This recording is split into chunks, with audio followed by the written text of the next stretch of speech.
Bonjour à tous. La Ligue d'Île-de-France de volleyball souhaite mettre en lumière des personnes qui agissent au quotidien sur le terrain. Merci à Michel Huneau pour son investissement et le lancement de visioconférences tout au long de cette saison. Pour cette première session, pourquoi devient-on entraîneur? Nos entraîneurs ont la parole. Nous vous proposons un échange entre 5 entraîneurs franciliens sur leur parcours, leurs engagements, leurs habitudes, leurs expériences, leurs principes. Pourquoi ils se sont engagés dans l'entraînement? Merci à eux pour ce qu'ils font et pour leurs témoignages. Allons maintenant les écouter. Bonjour à tous. Alors déjà, je vous remercie tous d'être présents pour cette première visioconférence organisée par la Ligue Île-de-France. Le thème, c'est pourquoi devient-on entraîneur? J'ai avec moi 5 personnalités, 5 entraîneurs de la Ligue Île-de-France de volley. Je vais vous les laisser se présenter individuellement et derrière, nous pourrons ouvrir ce débat sur pourquoi devient-on entraîneur. Emmanuel, c'est parti? Ah oui, d'accord. Ok. Donc, moi, je suis Emmanuel Longépé, j'ai 51 ans. Je travaille dans l'industrie pharmaceutique, ça n'a rien à voir, mais je suis aussi entraîneur à mes loisirs. J'ai commencé en 2005 en salle pour les jeunes, jusqu'en 2015 à peu près, où j'ai fait 3 clubs, des M13 à M20. Et parallèlement, dès 2006, j'ai commencé à m'occuper du beach parce que je suis passionné de beach avant tout. Et oui, je suis entraîneur beach, pardon. Je suis le seul entraîneur beach. Et donc, en 2006, j'ai commencé avec le comité du 95, parce qu'il y avait des tournois interdépartementaux qui se montaient. Et puis après, un an après, je suis passé à la Ligue directement. Bon, il n'y avait pas beaucoup d'entraîneurs beach à l'époque, donc c'était assez facile. Mais donc, voilà. Et là, depuis 5 ans, je suis K-Sound System. C'est un gros club de beach à Pantin, qui est le plus structuré. En fait, il y a 300 adhérents, c'est assez énorme. Et par contre, c'est en extérieur. Quoi qu'on a réussi à avoir une salle l'année dernière pour l'hiver, mais c'est une structure privée. Donc voilà, bref, je me suis présenté. Ok, pourquoi qu'est-ce qui t'a amené à devenir entraîneur? Alors, en fait, je suis assez sensibilisé à la technique et je m'étais aperçu que pendant toutes mes années de volley, je n'avais pas eu d'entraîneur technique qui m'avait enfin, changé les gestes ou adapté les gestes, etc. Et ça m'avait vraiment frustré. En fait, au bout d'un certain temps, j'avais compris que j'avais des mauvais gestes. Je les avais travaillés moi-même. Le geste d'attaque, par exemple, avec le coup de haut, j'avais bossé 2 ans tout seul dans mon coin pour essayer de le changer, etc. Et donc, j'ai voulu absolument aider les joueurs à pouvoir avoir des conseils sur ces conseils techniques, sur ces gestes techniques. C'était l'un des choses. Et la deuxième chose, c'est que j'ai envie viscéralement, mais je veux dire viscéralement, de donner une amélioration à la personne que je regarde quand il joue, quand il y a à faire. Quand je vois jouer quelqu'un qui n'arrive pas à servir, etc., viscéralement, je lutte des fois pour pas aller voir les gens, mais pour leur donner des conseils techniques, etc. D'accord. Est-ce que là, il y a une énorme différence à part le nombre d'adhérents, enfin le nombre de personnes sur un terrain entre le beach volley et le volley? Ou Alors, dans ta façon d'appréhender les choses? oui, parce on est plus sur un sport individuel qu'un sport collectif. Donc, on n'a que 2 joueurs sur le terrain, on ne peut pas les changer, donc il faut vraiment travailler sur le joueur continuellement. En salle, quand enfin, on pouvait moins forcer sur quelqu'un et plus aller sur l'autre, sachant la configuration du 6 qu'on aurait. Alors que là, tous les joueurs doivent travailler, tous les joueurs doivent progresser, pas au même niveau, mais de façon constante, et on doit vraiment être derrière chaque joueur. La deuxième chose, techniquement, bon, il y a tous les gestes du volley, c'est clair, du début à la fin, et il y a en plus des trucs spécifiques au beach que ne comprennent pas trop des fois ceux qui viennent de la salle au beach. Ok. Merci beaucoup pour cette première présentation. Qui se lance? Vincent? Ok. Bonjour, Vincent Spébrout. Donc moi, j'ai 40 ans. J'entraîne depuis que je suis rentré en STAPS, donc ça fait 21 ans maintenant. Donc c'était un peu la conséquence de mes débuts d'entraîneur. Je suis arrivé en STAPS et donc pour m'acclimater à mon futur domaine professionnel, je me suis mis à entraîner dans le club dans lequel j'ai démarré, dans le Val d'Oise. Voilà. J'ai commencé par les jeunes. dans le cadre d'un projet, ensuite de remonter une équipe senior et puis d'essayer de monter une équipe senior au plus haut possible. J'ai travaillé pour le comité du 95 également sur les sélections départementales. Et voilà, et depuis maintenant 4-5 ans, je suis plus centré que sur des équipes seniors.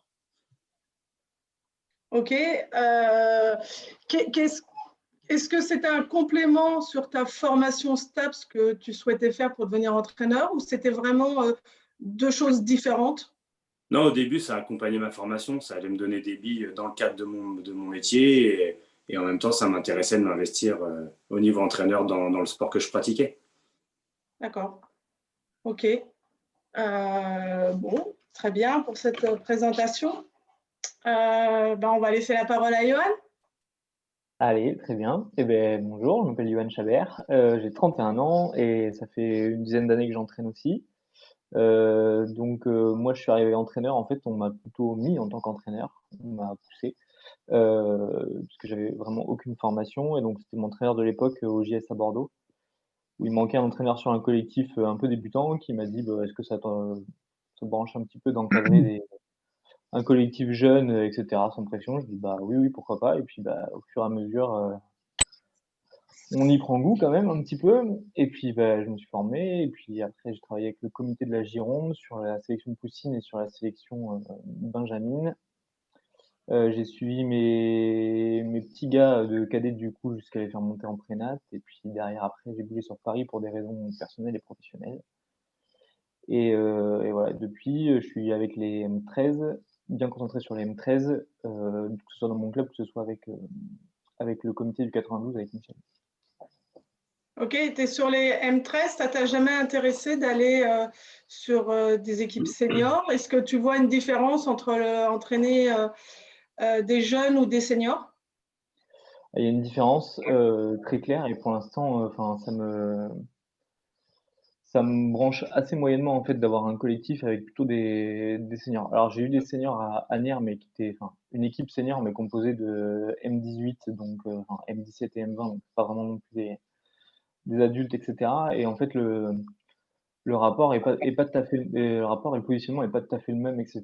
Et donc c'est un peu plus compliqué à se placer, je trouve, puisque enfin j'ai eu l'habitude, au travers mon métier, à travers toute mes expériences pro, vu que je suis prof et j'ai fait longtemps de l'animation, d'être plus confronté à un public, du coup, ado, d'accord? Donc ce rapport-là et la relation qu'il peut y avoir avec des ados, soit individuellement ou en groupe, me branche plus que pour l'instant, aller avec des adultes où c'est un peu compliqué, on sait pas trop s'ils vont peut-être progresser, juste s'amuser, ou s'il y a vraiment d'autres choses qui rentrent un peu en compte, et pour l'instant, voilà, ça me motive pas trop.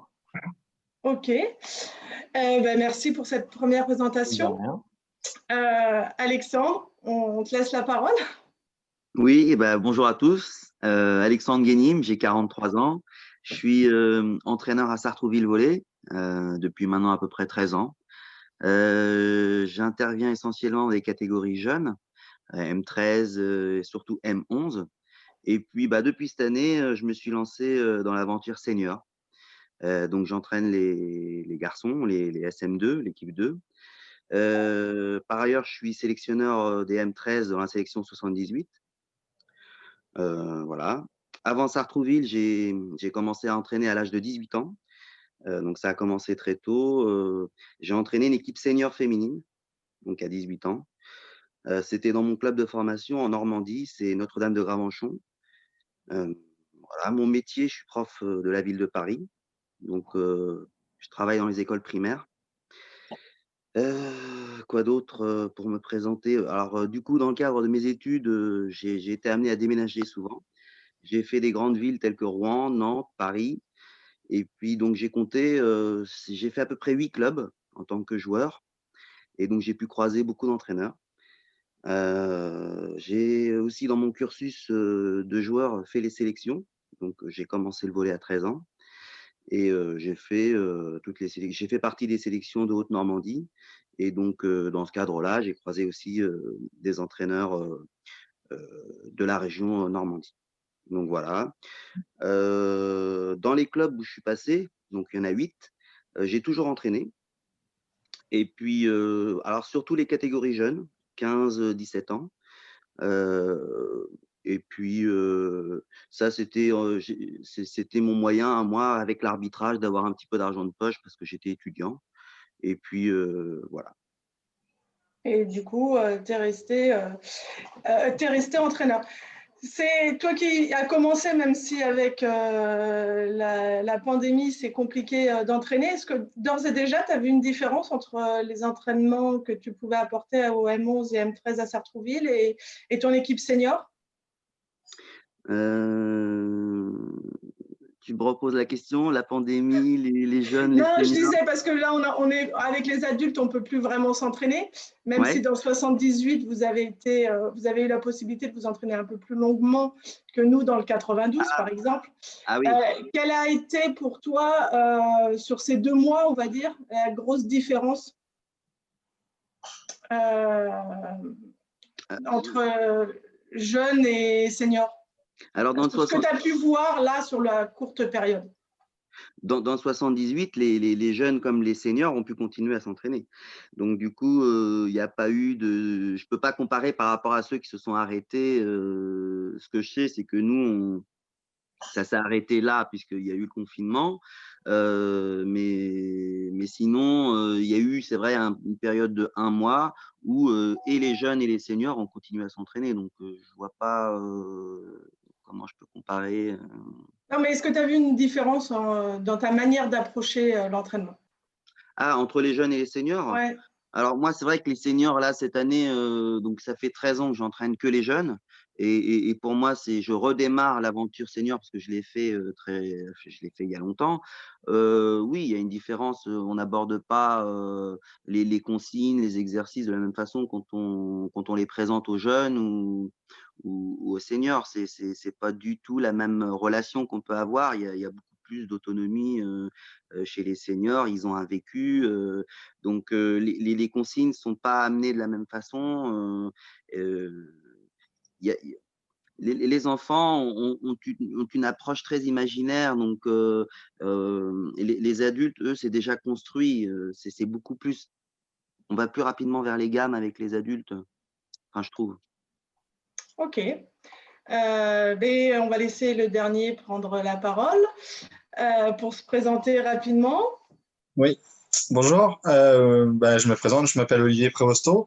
Je suis entraîneur aux Portes de l'Essonne Volleyball depuis 4 ans déjà. Je suis aussi salarié du club depuis 4 ans, donc je vis de ça actuellement.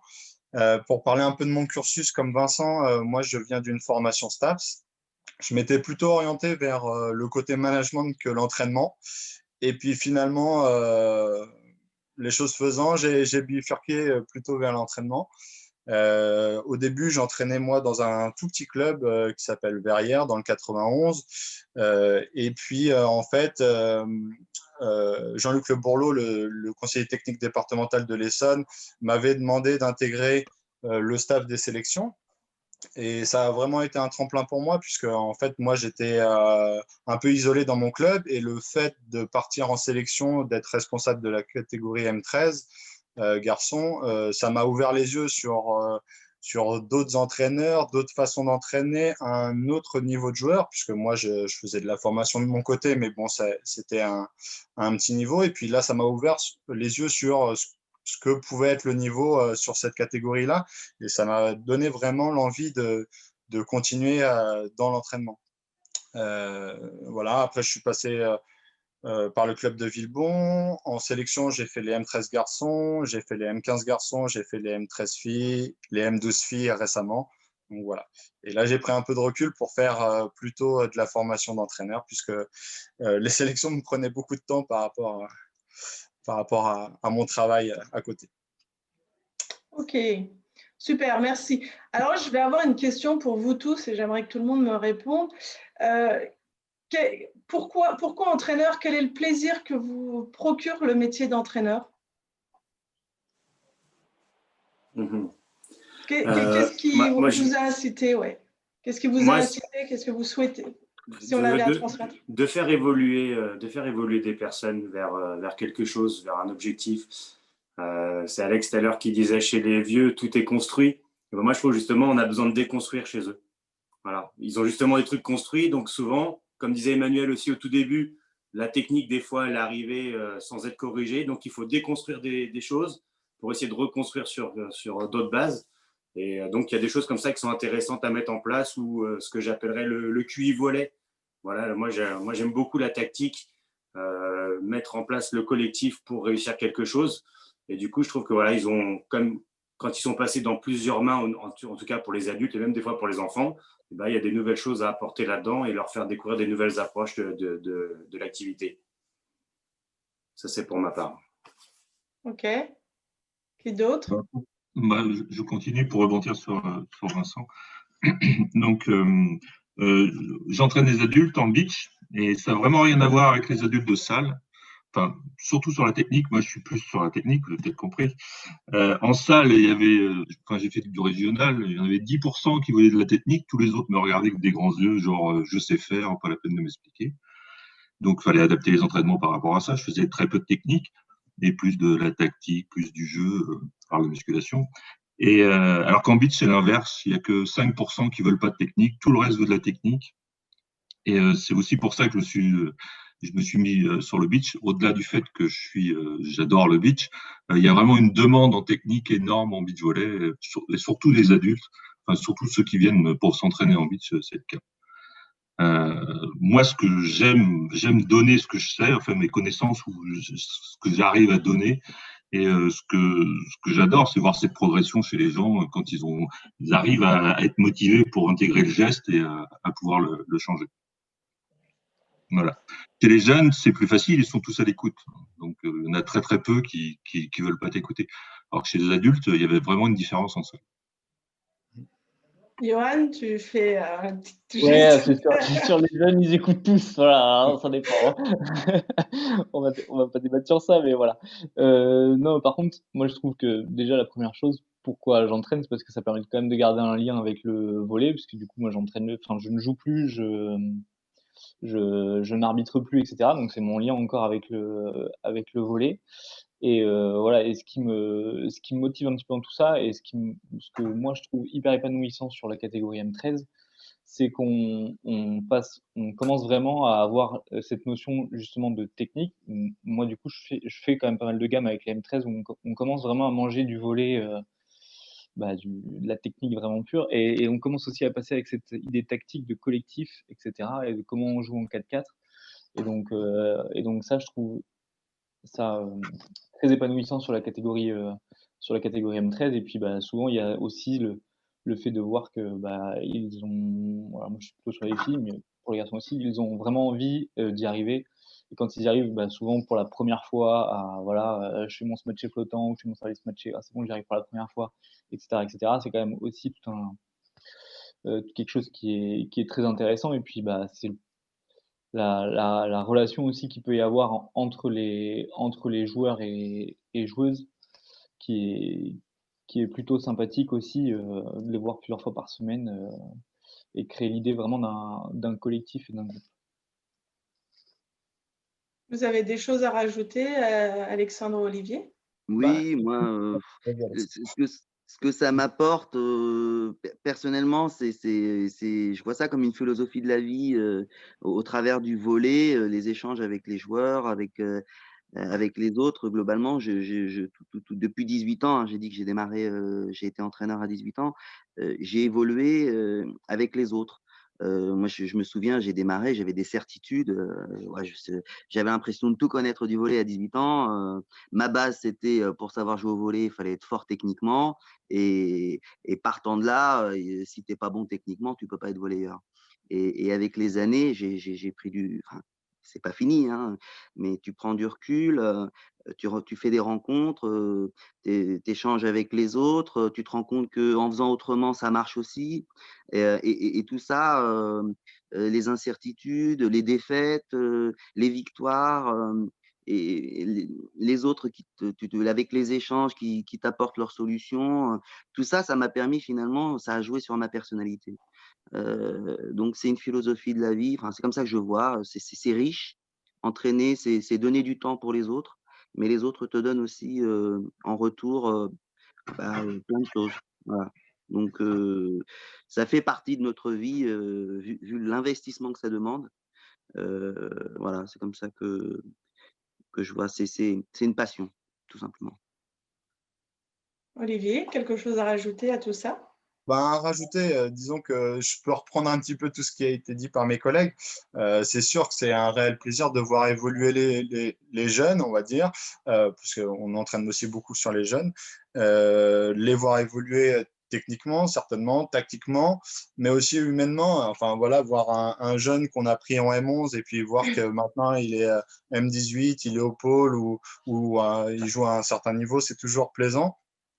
Donc, euh, c'est un réel plaisir d'avoir pu côtoyer ces gens, puisqu'on leur apporte quelque chose, mais eux aussi en retour, ils nous apportent quelque chose, comme le disait Manu juste avant, en fait, on évolue pendant toute sa carrière d'entraîneur, soit par des échanges avec d'autres entraîneurs, soit par les expériences qu'on a sur le terrain avec les jeunes ou les moins jeunes.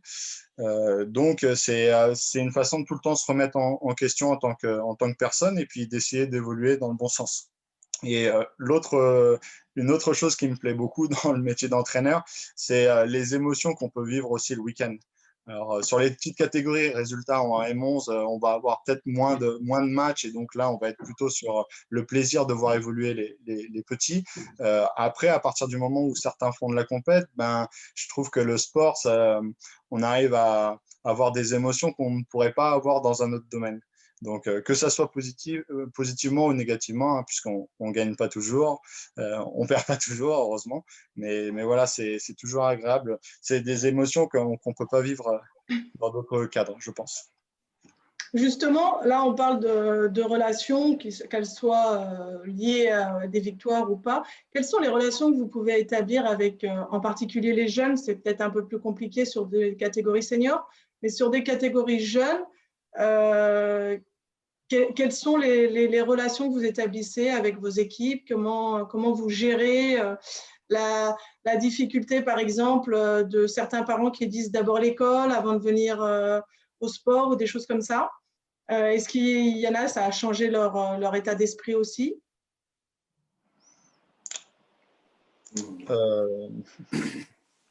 Moi, j'ai pas été confronté à cette histoire d'école. Enfin, quand j'ai eu des jeunes, j'ai pas eu l'école avant le sport. Ça a toujours été complémentaire. Après, je sais qu'il y a des clubs qui arrivent à lier les deux, hein, à garder des enfants dans le volet grâce à un travail, on va dire, périscolaire à côté. Donc ça, c'est super pour les clubs qui arrivent à mettre ça en place. Mais non, moi, les relations alors j'ai peut-être eu de la chance, mais j'ai toujours eu des relations, même avec les familles, j'ai des parents présents autour d'un petit groupe que j'ai eu pendant quelques années. Et donc, non, pas de souci de ce côté-là. Et du coup, c'est une petite famille qui se crée, je trouve. Quand on est entraîneur d'un groupe, comme on dit, M13, là, ces catégories-là où on a un tout petit effectif, c'est vraiment un petit groupe. Et du coup, je rejoins l'idée des émotions. C'est tout le monde qui le vit, quoi. Ils ont besoin les uns des autres et tout le monde se développe à tour de rôle et pour accomplir. Alors, on a des victoires, des défaites, mais à la fin, on a de la fierté et c'est gratifiant quand ils atteignent, comme certains disaient, des niveaux de jeu plus tard, quoi. Voilà. Ok. D'autres? Moi, ça fait un certain temps, mais je me rappelle de parents qui poussaient beaucoup leurs enfants. Ils étaient bons, leurs enfants, hein. C'était en M15, M13, M15. Et ils les faisaient participer à tous les stages, etc., etc. Et bien sûr, il a fini par avoir un Rosewood, un classique. Et donc, il fallait vraiment freiner les parents pour leur dire attention, le Rosewood, c'est important. Laissez-lui le temps de récupérer, etc., etc. C'était un autre exemple de rapport avec les parents. D'accord. Donc là, vous avez cette chance d'avoir plutôt les parents qui suivent et qui motivent leurs enfants, en fait, presque pour les envoyer au sport. Qu'est-ce qui se passe si ce n'est pas le cas? Comment vous arrivez? Est-ce que vous avez déjà, donc Vincent, a priori, n'a pas été confronté à ça. Est-ce qu'il y en a qui ont été confrontés à ça et qui auraient des arguments à donner? Oui, moi je peux en parler un petit peu parce que c'est un petit peu mon domaine, les jeunes à Sartrouville. Vous avez tous les profils de parents, en fait. Vous avez ceux qui vont accompagner, vous avez ceux qui vivent au travers de leurs enfants, leurs victoires, leurs défaites. Vous avez ceux qui sont jamais là. C'est, vous avez tout, finalement. Ce qui est important, c'est d'arriver à un moment donné à faire venir ceux qui viennent jamais, à calmer un petit peu, parce que ça reste le rêve de l'enfant avant tout. Et les parents sont là pour accompagner et rien d'autre, pas se projeter. Donc, c'est arriver à trouver le bon filon, la bonne mayonnaise, hein, parce que parfois, elle prend pas, parfois, on n'a pas les bons mots. Et c'est pas facile. Mais globalement, on est tous là pour que le gamin il vive sa passion, hein. Et c'est ça qu'il faut pas perdre de vue. Et moi, je voudrais rebondir parce que Alex, il est sur Sartrouville, donc gros vivier, grosse masse d'enfants. Du coup, forcément, il a beaucoup plus de populations différentes. Moi, j'ai toujours été dans un petit club. Voilà, et quand j'arrivais à terme avec des enfants doués et que je ne pouvais pas leur proposer, après, je les ai orientés vers d'autres clubs. Donc, j'ai pas eu cette masse d'enfants sous la main pour me dire, bah, tiens, j'ai ce type de parents-là, ce type de parents-là. Ça a toujours été un petit groupe. Et puis après, ça n'a jamais pu monter bien plus haut sur les catégories à partir du 6-6. Donc, je les ai envoyés vers d'autres clubs. Voilà. D'accord. Après, à mon sens, on n'est pas là non plus pour dire aux parents comment éduquer les enfants. Bien sûr. Il est évident que tout le monde n'a pas les mêmes motivations et que c'est les parents qui vont gérer les activités des enfants. Maintenant, on peut avoir effectivement un discours en leur expliquant les bienfaits de venir participer à la vie du groupe et pas seulement qu'une fois par semaine, puisqu'en général, les groupes ont 2 entraînements par semaine et on voit rapidement que les enfants, à part s'ils sont vraiment très doués, ceux qui s'entraînent qu'une fois par semaine, ils ont du mal à choper le train au bout d'un moment. Et donc, je pense que c'est c'est un bienfait pour l'enfant de venir s'investir dans le projet parce que déjà, il va progresser en même temps que ses partenaires et puis comme ça, il va vivre pleinement la progression de son groupe et la vie du groupe. Et je pense que voilà, des équipes qui préparent des compétitions, elles ont besoin de vivre ensemble et les gamins ont besoin de partager des choses ensemble. Donc, je pense qu'effectivement, on ne peut pas dire aux parents, bah non, pour des raisons scolaires, moi, je ne l'entends pas et je veux qu'ils viennent s'entraîner. Par contre, effectivement, on peut les amener à comprendre pourquoi c'est important pour leur enfant de participer. Moi, je voudrais rebondir là par rapport à ce que tu viens d'évoquer, parce que ça me fait penser, les parents, on peut leur trouver aussi une place dans le club. Il y a le fait qu'ils suivent leurs enfants. Si je prends l'exemple encore une fois de Sartrouville, mais d'autres clubs le font aussi, hein. Il y a plein de rôles qu'on peut avoir pour aider l'association. Vous pouvez, je vais prendre plusieurs exemples. On peut faire partie du bureau, il peut y avoir une buvette, ça peut être tenu par des parents. Il peut y avoir un cercle autour de tout ce qui est vêtements. Nous, on a des parents, alors on a de la chance, on a eu ces dernières années, on a des parents qui sont devenus entraîneurs. Donc c'est un peu le thème aujourd'hui. Même préparateur physique, on a découvert des parents qui avaient des capacités, des compétences dans le domaine de la préparation physique. Donc, on les implique un petit peu dans le projet volley. Toutes ces petites choses-là peuvent être construites avec les parents. Et donc, ça décuple les possibilités et les enfants sont ravis de voir leurs parents impliqués dans un projet qui les concerne. Et donc, ça devient beaucoup plus fort. Et c'était toi qui incitais les parents ou est-ce qu'il y a eu aussi l'investissement du bureau ou du président du club pour venir discuter? Non, c'est pas moi, non, du tout. On est beaucoup d'entraîneurs à Sartrouville. Dans chaque catégorie, vous avez des parents. C'est de bouche à oreille, on discute. Qu'est-ce que tu fais? Bah tiens, moi je suis président du club d'athlétisme. Moi je suis entraîneur de foot, tel club. Et puis bah tiens, tu voudrais pas m'aider pour tel entraînement? Bah qu'est-ce que je peux faire pendant le match? Est-ce que je peux amener des crêpes? Vous avez des parents qui se proposent d'eux-mêmes. Celui qui vient, qui accompagne toutes les semaines pour voir son enfant, à un moment donné, on tisse des liens, on prend l'apéro ensemble. Et puis, il y a des initiatives qui viennent des parents. Donc, des moments où on ne demande rien, ça se fait tout seul. D'accord. Johan, tu voudrais ajouter quelque chose à tout ce qu'on vient de dire? Ou Oui, pas? moi je suis c'est parce qu'en plus je pense à tout ça parce qu'en plus de ma casquette d'entraîneur à Asnières, je suis aussi je suis un peu responsable aussi du secteur féminin et voilà, moi ce que je demande au niveau des entraîneurs, c'est dès le début d'année, de voir les parents et de faire un groupe avec eux pour entretenir du lien, toujours parce qu'on a quand même pas des parents nous qui sont dans la grande majorité des parents, nous, on les voit très peu, très, très peu.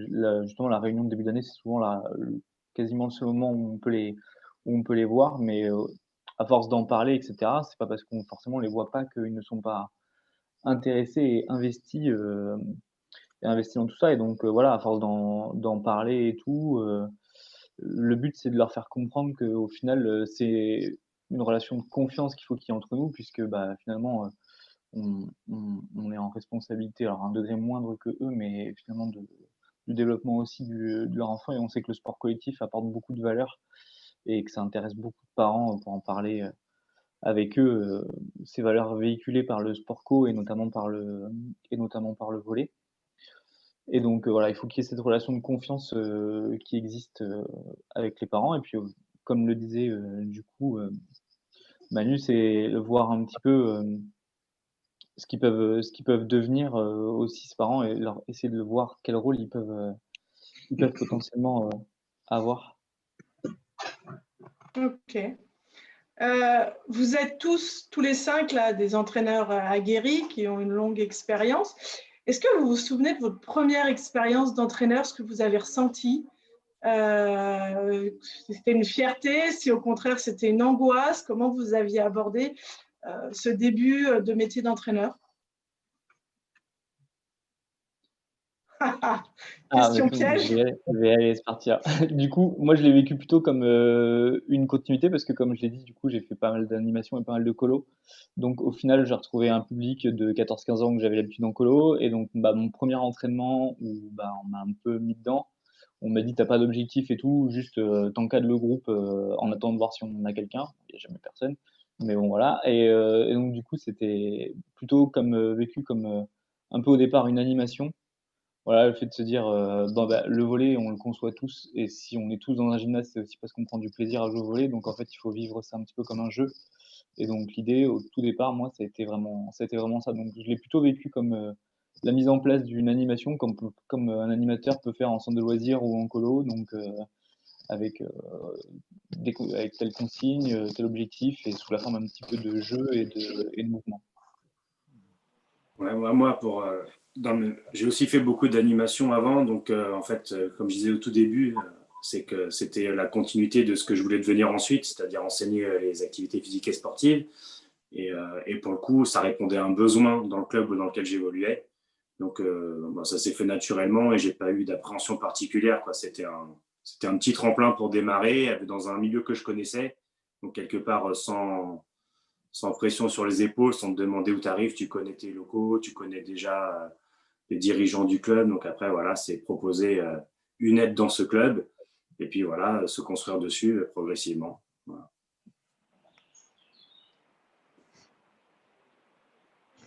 Moi, pour ma part, en fait, je l'ai vécu en tant que sparring partner. J'étais tout le temps au gymnase, hein, j'avais 15-16 ans. Et puis, il y avait à l'époque l'équipe 1 féminine, elle jouait en N3. Et, et puis, à chaque fois, on me disait, tiens, viens, tu complètes le 6, et puis tu joues. Et au fur et à mesure, on m'a donné des tâches à faire, apprendre un groupe. Et suite à cette année où j'ai été souvent sparring partner avec l'équipe N3, arrive la proposition d'occuper le poste d'entraîneur de l'équipe 2 senior qui n'avait plus d'entraîneur l'année d'après. Donc ça s'est fait naturellement. C'était beaucoup de plaisir puisque finalement, j'avais qu'à exécuter ou tout était mâché. Et donc, oui, après, j'ai fait pas mal d'animations. J'avoue que tu reprends des exercices que tu as vécus sans avoir vraiment… Il n'y a pas de sens dans ce que tu proposes, c'est juste j'occupe le temps, quoi. Et c'est avec les années que tu comprends que, bah, tiens, ton équipe, elle a plus des besoins dans tel ou tel secteur. Et puis, avec les années, tu te rends compte qu'il faut travailler tous les secteurs. Et puis voilà, ça se construit au fur et à mesure. Tu peux pas être super fort comme ça du jour au lendemain, quoi. Voilà. On se structure au fur et à mesure enfin, moi personnellement, des entraîneurs que j'ai eus aussi. C'est-à-dire que les entraîneurs que j'ai eus ou que j'ai vu faire, tout ce que je fais aujourd'hui, c'est pas de moi. Hein. C'est chez lui c'était bien, chez lui c'était bien, ça j'ai aimé. Tout se mélange et on essaie de ressortir son propre fonctionnement, mais forcément grâce aux autres. On arrive, comme dit Alex, on n'arrive pas comme ça du jour au lendemain en disant je sais tout faire et c'est Un facile peu à faire. d'humilité. On a Ouais. besoin d'un peu d'humilité quand C'est on ça. fait ce métier. Emmanuel ou Olivier, vous voulez rajouter quelque chose? Bah, moi, en fait, j'avais mis mon fils en M11 ou M13 à l'époque à entraîner dans un petit club à côté de chez moi. Et donc, il a fait son année. L'été, je l'entraînais un peu sur la plage, une petite demi-heure, un truc comme ça. Et l'année suivante, il n'y avait pas d'entraîneur pour entraîner les M11 ou M13 à l'époque. Et donc, je me suis dit, je peux pas le laisser comme ça. Donc, bah, je me suis mis à essayer de reproduire ce que je faisais sur la plage pour mon fils dans les entraînements. Bien sûr, je l'ai adapté au nombre de personnes, etc. Mais c'est comme ça que je me suis mis et que j'y suis allé. Puis après, on a évolué en catégorie et je suis revenu sur le beach. Donc voilà. Je voulais aussi entraîner en salle pour avoir des billes pour le beach. Donc, je me suis vraiment forcé dans ce sens-là, bien sûr, à parler avec les entraîneurs, avec le comité, avec Olivier Razolofo, enfin, etc., pour Vince. Mais c'était vraiment une volonté de ma part de progresser pour à la fois aider mon fils, mais aussi pouvoir être entraîneur en beach. Donc voilà. Olivier, tu veux rajouter quelque chose ou… Sur mes débuts d'entraîneur, moi, au début, j'ai commencé vraiment pour dépanner mon club, même si j'étais en formation STAPS aussi, mais ça manquait d'entraîneur, donc j'avais commencé. Et en fait, j'ai commencé à entraîner avec un de mes meilleurs amis. Donc, on entraînait à deux un groupe de jeunes garçons. Donc, finalement, cette expérience-là, j'ai pas vraiment stressé puisque je pense qu'on se soutenait et puis finalement ça me mettait un peu dans du confort d'être avec quelqu'un d'autre et avec une personne que je connaissais très bien.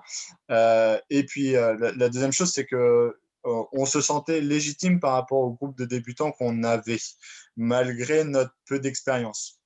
Par contre, le stress, je l'ai vécu peut-être la première année où j'ai été en sélection, puisque j'ai été tout de suite responsable des M13 garçons. Et là, effectivement, je me suis dit, est-ce que ce que je vais proposer va convenir à des garçons de ce niveau-là? Et là, j'étais seul, et puis il y avait les autres entraîneurs à côté. Donc, effectivement, là, ça a été une expérience un peu plus stressante parce que je me disais, est-ce que je vais être à la hauteur? Bon, finalement, comme on l'a dit, on s'est construit avec le temps, et puis c'est de plus en plus simple. Ok, j'aurais une autre question. Est-ce que vous estimez qu'il faut être bon volleyeur pour devenir entraîneur ou pas? Ou est-ce que une personne qui n'a pas forcément un long vécu d'entraîneur ou même justement un parent qui n'a aucun vécu de volleyeur mais qui veut apprendre, est-ce que vous estimez que c'est un plus ou handicapant? Je ne sais pas. Non, justement, moi je pense que l'habit ne fait pas le moine. Et moi, pour avoir côtoyé dans mon petit club un joueur qui avait évolué en National 3 et qui a pris simplement, entre guillemets, simplement la départementale senior féminine et qui n'a jamais rien su en tirer pendant 3 ans, alors que techniquement, je veux dire, il avait tout, tactiquement, il avait certainement tout.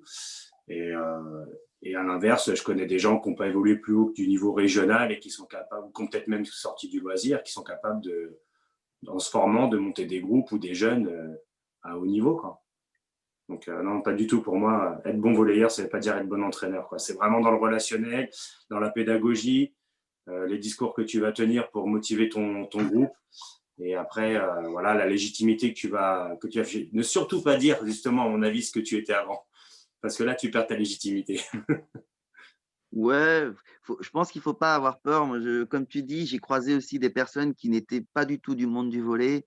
Un joueur de tennis qui se met dans le volley, alors peut-être parce que ses enfants s'y sont mis et qui finit champion de France. Faut voir ce qui se passe dans le sud. Et il y a un entraîneur de foot qui vient dans le volley et qui, pareil, réussit. Il y a des transferts possibles. Tout est possible. Enfin, je veux dire, on peut apprendre la technique, tout ça, ça s'apprend sur le tas. Le plus important, c'est le côté humain. C'est arriver à fédérer, à avoir un projet d'équipe, à faire en sorte que tout le monde soit concerné. Ça, c'est important. Voilà, les joueurs sur le banc, ils vont jouer, tout le monde joue, et on passe un bon moment. Et puis, ça se fait. Je veux dire, la technique, ça vient. C'est pas un souci, vraiment. Vraiment, hein. Et comme tu dis, il y a des joueurs de volley qui, quand ils arrivent, on leur donne une équipe, bah, ils sont perdus finalement, parce que bah, c'est c'est quelque chose qui. C'est pas parce que tu as joué au volley que finalement tu vas devenir un bon entraîneur. C'est pas écrit. Ok. Vous voulez Je rajouter? voudrais, ouais, je voudrais rajouter quelque chose sur Alexandre, qui a tout à fait raison, comme Vincent d'ailleurs.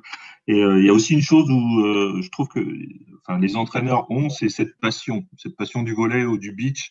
Et quand tu as déjà la passion, tu as envie de la communiquer, en général, ça fait de bons entraîneurs.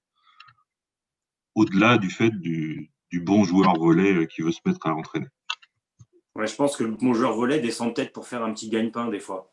Et du coup, entre l'attrait financier et la passion, comme dit Manu, ben, ça ne matche pas forcément.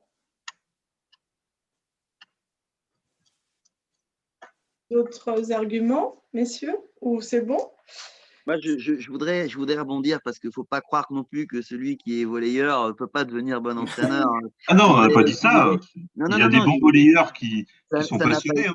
ça n'a pas été dit, mais je voudrais rebondir là-dessus. Pourquoi? Parce que moi, j'étais volleyeur de formation et là où j'ai appris, c'est plutôt le métier d'entraîneur m'a appris sur le côté humain. À mieux connaître les enfants, par exemple. Parce que au début, quand tu arrives, tu as un groupe d'enfants, ça part dans tous les sens, ça discute, mais ça écoute. Donc, j'ai appris enfin, à, à apprendre ce que c'était qu'un enfant et qu'il pouvait faire plusieurs choses à la fois et c'était pas, ça allait pas à l'encontre des consignes, son comportement. Ils sont là pour passer un bon moment. J'ai appris à, à connaître l'humain quelque part. Donc, on arrive avec des billes chacun. S'il y a celui qui va arriver avec l'humain, déjà, il a tout ça, il l'a compris, et il va falloir qu'il travaille son volet, la technique, la tactique, le physique. Et puis il y a celui qui a tout, bah, bravo à lui, il n'a plus qu'à. Voilà. Ça me fait penser, pendant le premier confinement, il y avait des visios avec Chio Sport et il y avait Laurent Tilly qui avait tenu un discours comme tu dis là, c'est-à-dire qu'il avait dit que quand il est arrivé en tant qu'entraîneur de cette équipe de France avec Ngapet et compagnie, il avait ses idées qui correspondaient à lui quand il était joueur. Tout le monde s'assoit dans le vestiaire, on ferme notre bouche, on écoute le coach et il s'est rendu compte qu'avec cette nouvelle génération, ça ne pouvait pas passer comme ça. Il a dû revoir son comportement. Donc voilà, comme quoi, voilà, effectivement, il faut s'adapter au groupe qu'on a en face de soi et savoir le prendre en main, quoi. Et ça, en jeune, tu t'en rends compte parce que d'une année sur l'autre, les générations changent. Ouais. Et donc, il faut que tu te remets constamment C'est ça. en question parce que le groupe n'est pas le même. Donc, et c'est ça qui est intéressant aussi. C'est que d'une génération à une autre, il faut que tu te renouvelles.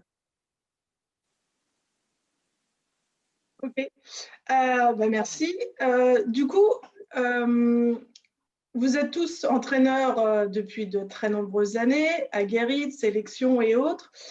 Quelles seraient les 3 qualités que vous diriez pour être entraîneur ou pour devenir entraîneur à quelqu'un qui souhaite tout simplement s'investir? Patience. Ouais. Motivation. À l'écoute. Ouais. Patience, motivation, à l'écoute. Ouais, attentif. Et puis, il y en a un autre, c'est créatif. Parce qu'il faut arriver à renouveler ses exercices. Même si on fait les mêmes choses au départ, il faut arriver à les modifier, etc. Je trouve qu'il y a beaucoup de créativité. Moi, je dirais partage. Ne pas avoir peur de s'entourer. Partager avec les joueurs, partager avec les parents, partager avec les autres entraîneurs. Il faut aller vers les autres. C'est ça. Savoir Ouais. s'adapter. Oui. C'est important. Ça revient à ce qu'on disait depuis le début, hein, les publics différents, les parents, les enfants, l'évolution des mentalités. Voilà. Quand on est entraîneur, enfin, là, pour ceux qui ont comme Alex, là, qui a un groupe qui tourne depuis des années à Sartrouville, je pense qu'il doit avoir des enfants doués, et puis d'une génération peut-être après un peu plus compliquée. Et quand tu passes de grosses réussites peut-être à une année qui va être plus compliquée, ça aussi, je pense qu'en entraîneur, il faut savoir s'adapter à avoir peut-être tout gagné, puis l'année d'après, accepter que tu vas peut-être avoir des scores complètement différents et une saison différente, et garder ta motivation pour amener un groupe d'enfants avec des compétences différentes vers les résultats les meilleurs possibles. Ok. Et on va terminer. Quelles seraient pour vous, du coup, les difficultés ou les freins qu'on pourrait rencontrer pour devenir entraîneur, ou les freins que chaque personne éventuellement peut se mettre, hein, pas forcément des freins au sens on n'a pas besoin d'entraîneur ou des choses comme ça dans le club, mais quels seraient oui, les freins individuels qu'on pourrait se mettre et qu'il faut passer pour devenir entraîneur? Pas hésiter à se remettre en cause déjà, je pense. C'est une première chose. Et voilà, pas se dire c'est comme ça, c'est comme ça, c'est comme ça, puisque bah, comme on n'arrête pas de le répéter, tous les groupes ils sont un petit peu différents. Donc parfois notre vision qu'on avait au départ, elle est peut-être la bonne, mais peut-être qu'une autre fois en fait pas du tout. Et donc la capacité qu'on doit avoir, c'est être capable de se remettre en cause, parce que sinon on va droit dans le mur en fait, humainement, enfin voilà, plus large que sportivement, humainement, on peut aller droit dans le mur. Donc ne pas hésiter justement à savoir se remettre en cause. Ok. Moi, je Je dirais. pense, Vas-y, vas-y. Non, j'allais dire, vas-y. je dis, je pense qu'on se met peut-être des freins sur la formation et sur aller voir les autres. Effectivement, on est peut-être au début, un entraîneur reste trop dans son truc, et il faut, voilà. Le frein que certains entraîneurs peuvent se mettre, c'est peut-être de s'ouvrir et d'accepter les conseils ou d'accepter d'autres fonctionnements que le sien. Ne pas être dans sa bulle, en fait, quand on est sur le terrain. C'est ça. Bah, au début, c'est vrai qu'on est facilement dans sa bulle, hein, puisqu'on se dit putain, je suis nul, putain, faut que j'invente un truc, où est-ce que je peux le choper? Et quand tu vois les autres entraîneurs qui se débrouillent bien, etc., tu te dis, wow, est-ce que je peux aller les voir, etc. Alors que c'est vrai que, comme dit Vincent, faut aller les voir. Parce qu'en général, l'entraîneur, il aime donner, donc automatiquement, il va donner des choses. Et, Ouais, ce que dit faut Emmanuel, vraiment aller vers les autres entraîneurs. C'est vraiment très important. ouais. Moi, c'est là où j'ai le plus progressé, hein, Emmanuel. J'ai fait ça, ce que tu dis là. J'ai été voir les Ouais. autres entraîneurs. Moi aussi, pareil. Et quand j'ai aussi, quand on était deux à entraîner ensemble, je rebondis sur ce qui a été fait à Villebon, quand ils étaient avec un adjoint. Et du coup, parce que tu échanges avec la personne sur l'exercice que tu proposes. Tiens, tu verrais quoi? Et puis il te dit, attends, je vais faire évoluer l'exercice. Et ça, tu ne le voyais pas. Donc, tu progresses énormément dans l'échange. Je pense qu'on se sent tous plus à l'aise ou plus forts sur certains points.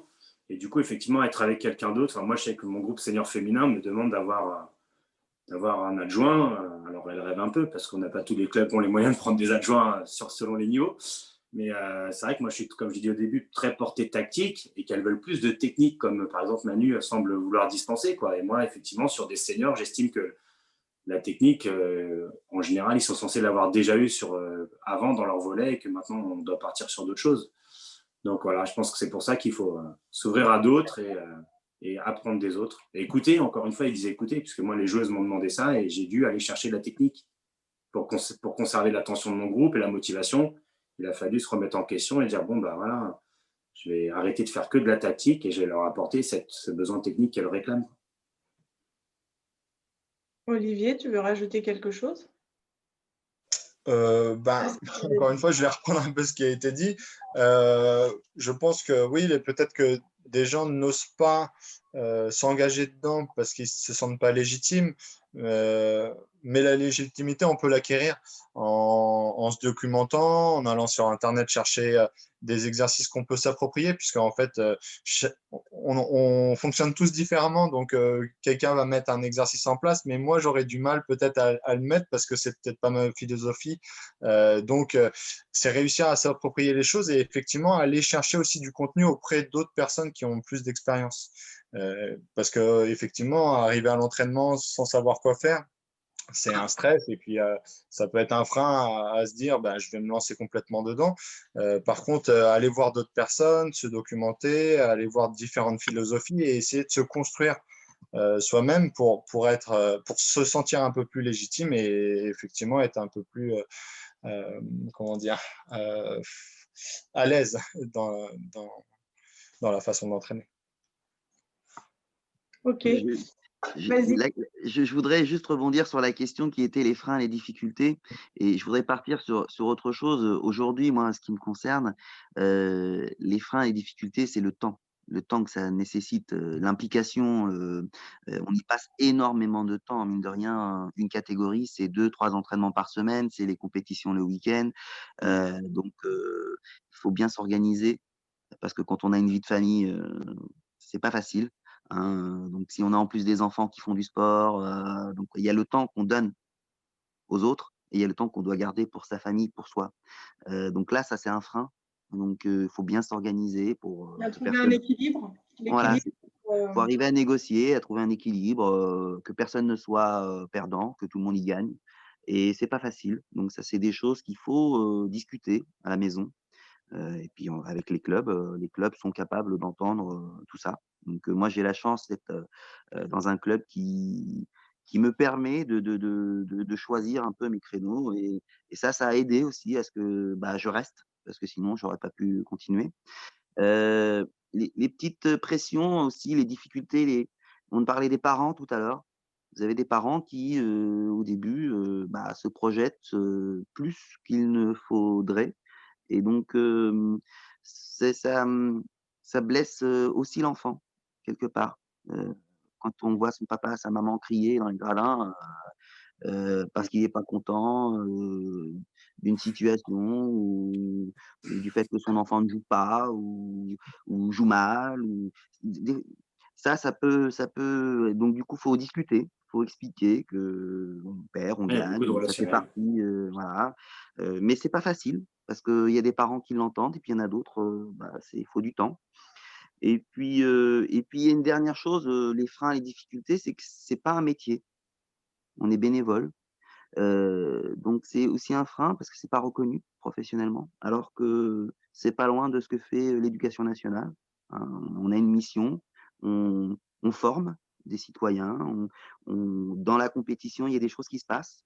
Et donc voilà, c'est quelque part, c'est bien aussi parce que le bénévolat, c'est donner du temps aux autres sans en attendre. Voilà, mais voilà, ça freine quand même, je trouve. Donc c'est pas reconnu professionnellement. Voilà, j'ouvre à Oui. d'autres choses, mais il me semble important de le dire. Est-ce que c'est pour tous les clubs que c'est justement bénévole? Bah, il y a des Un salariés dans salarié, certains on clubs, va. mais ça reste, Non, mais c'est pas le cas dans beaucoup de clubs des salariés. Hein. C'est déjà Ouais, un c'est club très qui rare dans s'est d'autres sports. En développé. tout cas, dans d'autres sports.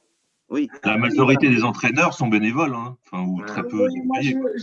pour le coup, là, je vais prendre ma casquette d'entraîneur dans un club, pas d'animation. Nous, notre mairie nous a imposé d'avoir que des salariés.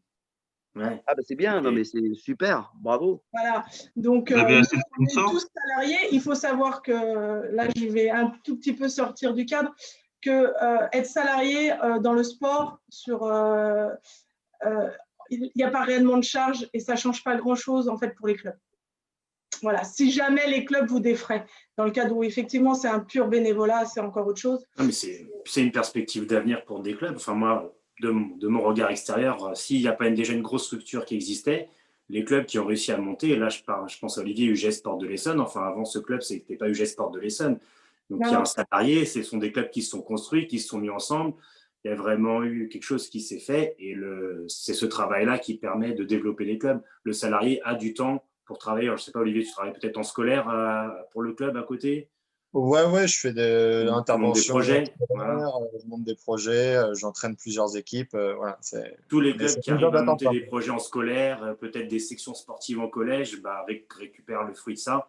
Et du coup, ça devient certainement beaucoup plus facile pour le club de vivre, d'avoir une masse de parents autour, comme disait Alex, dans ses parents, de trouver peut-être des vocations. Et voilà, tout ça, pour moi, tout ça, ça vient ensemble à un moment.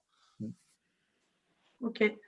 Afin de conclure, est-ce que vous auriez, vous, quelque chose à rajouter justement pour déclencher cette vocation d'entraîneur de volley? Quel serait, je ne sais pas, un mot peut-être que vous auriez envie de dire? Ouais. Moi, je vais reprendre le terme d'Olivier au début, les émotions que ça apporte. Ouais. Je pense que dedans, voilà, que ça soit dans une défaite, dans une victoire. Moi, j'ai été des jeunes que j'ai eus qui sont partis justement à Nières, ont fait champion de France en M13. Là, je me suis déplacé jusqu'à Tours pour voir leur finale. Et voilà, c'était génial. Voilà, de voir les parents, les enfants sur le terrain à la fin de cette victoire. Même moi, en tant que premier coach extérieur, voilà, c'est des choses qu'on vit quelques fois dans sa vie. C'est sympa. D'autres Ouais, il ne faut pas hésiter parce que quoi qu'il arrive, enfin, quel que soit le résultat de l'expérience, au final, je trouve que ça apporte humainement de par les relations qu'on peut avoir avec d'autres. Et puis apprendre aussi sur soi-même. Voilà, c'est important de se dire, je me lance et puis c'est une expérience et de toute façon, il faut tenter les choses, il faut essayer les choses, il faut pas hésiter. Il n'y a qu'en essayant de toute façon qu'on aura une vraie réponse. Donc on se lance et puis on apprend et puis on voit et puis si ça marche, tant mieux. Ça marche pas, je dirais pas tant pis, je dirais tant mieux au contraire, comme ça, au moins on est fixé. Et il faut tester, tester, tester, tester, tester. De toute façon, c'est ce qu'on dit aux jeunes aussi. On essaye, on essaye, on essaye, on essaye, on essaye, on essaye. Et puis on verra bien. On n'abandonne pas dès le départ, quoi. Moi, je dirais c'est un juste retour à un moment donné. Quand tu as pris tellement de plaisir en tant que joueur qu'on t'en a donné, les entraîneurs ont passé du temps pour toi, ils t'ont appris plein de choses, tu es un relais, quoi, tu es un témoin. Il faut arriver à un moment donné, à ton tour, à passer cette passion aux autres, essayer en tout cas. Et au final, tu te rends compte que tu la passes pas, tu la poursuis, cette passion. Un dernier mot, Emmanuel ou Olivier? Écoute, moi, tu demandais des mots, donc on va dire passion, puisque si on est tous là, c'est que le volley, c'est notre passion et que c'est un vrai plaisir pour nous d'encadrer ou de pratiquer pour certains aussi. Moi, si je devais résumer un peu ma situation, alors j'ai la chance, et je sais très bien que j'ai beaucoup de chance, de vivre de ça. Et en fait, quand je pars en compète le week-end, alors effectivement, comme le dit Alex, il faut bien gérer le côté vie de famille et boulot, puisqu'on est souvent indisponible le week-end. Mais moi, personnellement, quand je vais en compétition, je n'ai pas l'impression de travailler. C'est un réel plaisir d'être avec les équipes et autour du terrain et de faire des matchs et de gagner ou perdre, peu importe, mais de vivre des choses collectivement.